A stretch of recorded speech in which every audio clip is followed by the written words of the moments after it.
কুরআন মধুর বাণী আমি যখনই শুনি আমার মন ভরে যায়।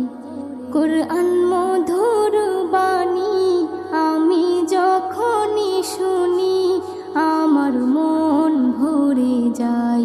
শোনো মুমিন মুসলমান, পড়ে দেখো না কুরআন, কত শান্তি পাওয়া যায়।